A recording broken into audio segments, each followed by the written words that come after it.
وہ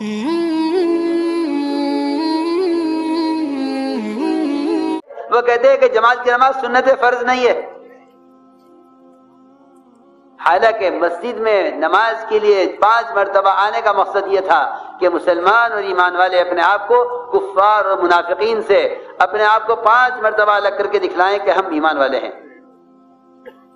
جماعت کی نماز تو ایمان کی آئی ڈی کہوں یا ایمان کا ثبوت کہوں یا مومن ہونے کی علامت کہوں، اور آج کل عجیب و غریب مزاج ہے۔ یہ تو سنت ہے، سنت کا مطلب چھوڑ دینا سنت نہیں تھا، سنت کا مطلب عمل کرنا سنت تھا۔ ہمیں صاحب فرق یہ بیٹھا ہے، وہ سنت عمل کرتے سنت ہونے کی وجہ سے، ہم چھوڑتے ہیں سنتوں کو سنت ہونے کی وجہ سے۔ چھوڑ دو، سنت ہے۔ جماعت کی نماز کی حکمت یہ تھی کہ صبح سے لے کر شام تک کم سے کم 5 مرتبہ اجتماعی طور پر مسجد میں آ کر یہ بتلاؤ کہ ہم کفار اور منافقین کے ساتھ نہیں ہیں، ہم ایمان والے ہیں۔ اسی لیے تو اس نماز کے جماعت سے نہ پڑھنے پر گھروں کے جلانے کی وعید ہے۔ یہ نہیں فرمایا جو نماز چھوڑنے کے گھر جلا دوں، کہ وہ تو مسلمان ہی نہیں ہے جو نماز چھوڑ دیں، میں کیوں کافروں کے گھر جلاؤں بلا وجہ، مجھے کیا ضرورت ہے کفار کے گھر جلانے کی؟ سوچو تو صحیح کیا کہہ رہا ہوں۔ روایت میں یہ نہیں ہے کہ جو نماز نہیں پڑھتے ان کے گھر جلا دوں، کہ جو نماز نہیں پڑھتے تو اسلام ہی نہیں ہے، کسی گھر جانے کی ایسے کیا فائدہ؟ وعید ان مسلمانوں کے لیے ہے گھر جلانے کی جو نماز گھر میں پڑھ رہے ہیں، حالانکہ گھر فطری تقاضے کے لیے لازم ہے، ضروری ہے، گھر کا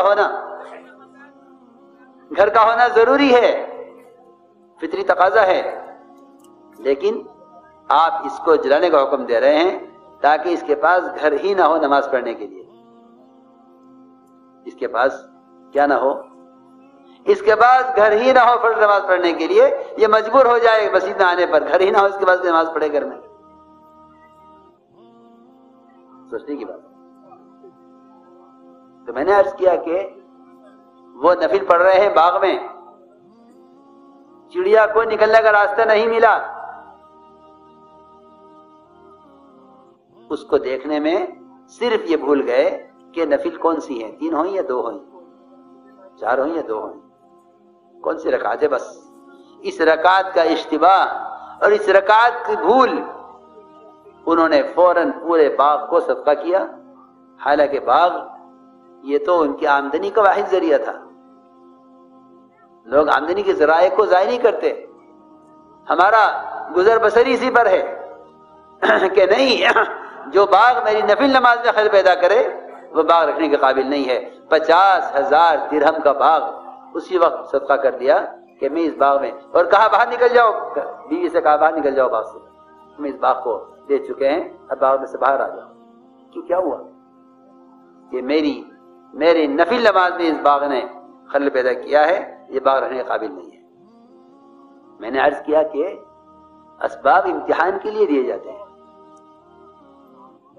اسباب امتحان کے لیے جاتے ہیں۔ آپ اندازہ کریں وہ اسباب جو اللہ نے انبیاء علیہ السلام کو راضی ہو کر دیے ہیں، میری بات توجہ سننا، یہ وہ اسباب جو اللہ نے انبیاء علیہ السلام کو راضی ہو کر دیے ہیں، جب وہ اسباب ان کے امتحان کے لیے ہیں اور ان اسباب میں اللہ کی چاہت کے بغیر کچھ نہ ہوگا، تو جو اسباب اللہ نے غیروں کو اس زمانے میں ناراض ہو کر دیے ہیں، مسلمان ان اسباب سے امید کیوں لگائے ہوئے ہیں؟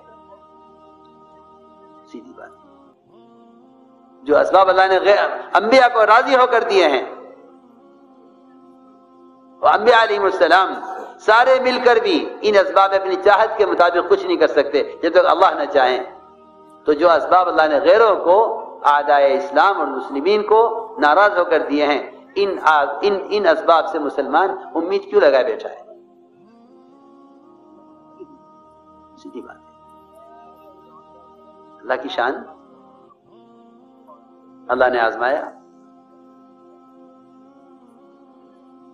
کیونکہ اگر اپنی چاہت اور ارادے کو اللہ کی مشیت پر موقوف نہیں کرتے تو تم اللہ کی ذات سے فائدہ نہیں کر سکتے۔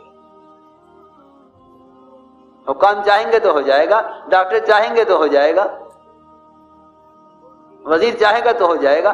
اتنی بڑی پریشانی میں ہم مبتلا ہیں کہ ہم اللہ اکبر اللہ کی چاہت کو مخلوق کی چاہت پر موقوف کرتے ہیں، جبکہ اللہ کی چاہت تو نبی کی چاہت پر بھی موقوف نہیں ہے۔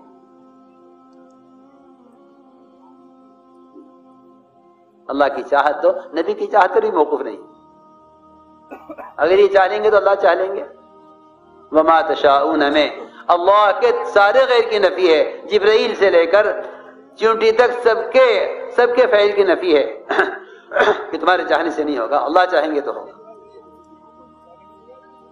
لہذا فرماتے تھے کہ محتاجگی میں چونٹی جبرائیل اللہ کے یہاں دونوں برابر ہیں۔ یہ نہیں کوئی کہہ سکتا کہ چونٹی کے محتاجگی زیادہ ہے، جبرائیل کے محتاجگی کم ہے، کیونکہ وہ قوی زیادہ ہیں یا کمزور ہے۔ اس درمیان میں ساری طاقتیں، اس درمیان میں سارے نقشے دیکھ لو کہ ان سارے نقشوں کا ضعف اتنا ہی ہے جتنا اس چمٹی کا ضعف ہے، اور اتنی یہ محتاج ہے، اتنی ساری شکلیں چمٹی سے لے کے جبرائیل تک اللہ کے سامنے محتاجگی میں خدا کی قسم سب کے سب برابر ہے، سب کے سب برابر ہے۔ ہم نے عرض کیا کہ اسباب کس لیے ہیں؟ لوگ سمجھتے ہیں کہ اسباب اطمینان کے لیے ہے، نہیں، امتحان کے لیے ہے۔ اللہ دیکھنا چاہتے ہیں دو چیزیں، کہ یہ مجھے سبب میں کتنا یاد رکھتا ہے اور میرے حکم کو کتنا یاد رکھتا ہے۔ یہ دو چیزیں ہیں اسباب کے اندر، مجھے کتنا یاد رکھتا ہے، میرے احکام کو کتنا یاد رکھتا ہے۔ تو میں نے عرض کیا کہ دو کام ہم کر لیں تو اسباب میں اللہ تعالیٰ اسباب کے بغیر بھی کامیاب کر کے دکھلا دیں گے۔ دو کام ہم کر لیں، ایک کام تو یہ کر لیں کہ سبب میں اللہ کا حکم یاد رکھیں، دوسرا کام یہ کر لیں کہ سبب میں امید صرف اللہ کی ذات سے رکھیں۔ یہ دو کام۔ چنانچہ سلیمان علیہ السلام نے اپنی اولاد میں سے 100 مجاہد اللہ کی دین کی محنت کے لیے تیار کرنے چاہے۔ خیر کا ارادہ ہے اور خیر کے کام میں تو اللہ کی مدد ہوتی ہے، لیکن اللہ کی شان صحیح حدیث میں ہے، آپ نے فرمایا اگر میرے بھائی سلیمان انشاءاللہ کہہ لیتے تو اپنے ارادے میں کامیاب ہو جاتے، لیکن انشاءاللہ کہنا بھول گئے۔ خیر کے ارادے میں اپنی اولاد سے 100 مجاہد کے تیار کرنے میں 100 بیوی صحبت کی، اللہ کی شان ایک کو حمل ٹھہرا، 99 عورتوں کا حمل نہیں ٹھہرا، ایک کو حمل صرف، اور وہ حمل بھی اللہ نے اس لیے ٹھہرایا تھا کہ ضائع کر کے دکھلانا تھا کہ ہم حمل کو ضائع بھی ہم ہی کرتے ہیں، ٹھہراتے بھی ہم ہی ہیں۔